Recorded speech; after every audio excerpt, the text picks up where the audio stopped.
आज काय आहे? होळी. होळी सण का साजरा केला जातो? वाईटांचा संहार आणि चांगल्याचा मांगल्याचा स्वीकार आज केला जातो आहे की नाही.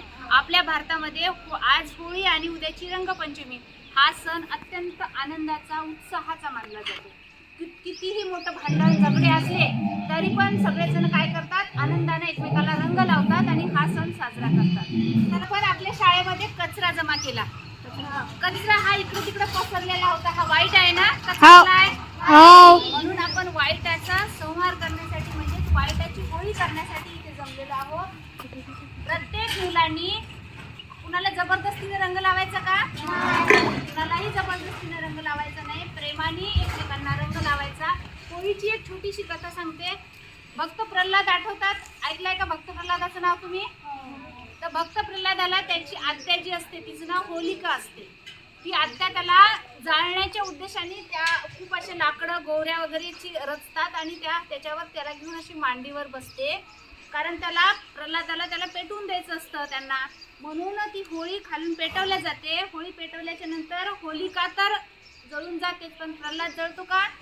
प्रल्हाद पेटत नाही. तो जशाचा तसा होळीच्या बाहेर निघतो.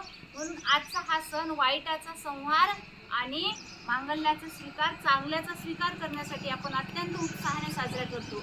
उद्या तुम्ही रंग लावणार आहे. आज गुलाल लावलाय सगळ्यांनी.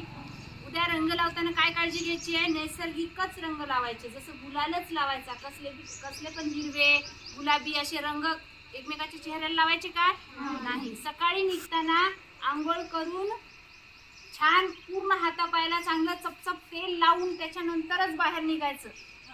कपडे, शाळेच्या कपड्यावर रंग खेळायचा नाही. आणि छान एकमेकाला मारामारी मस्ती किंवा चिखलात वगैरे लोळवतात तसं वगैरे काही करायचं नाही. नैसर्गिक कलरचा स्वीकार करायचा. नैसर्गिक कलरच सगळ्यांनी एकमेकांना लावायचे. चला तर मग सगळ्यांना होळीच्या एकदम मोठ्याने म्हणा.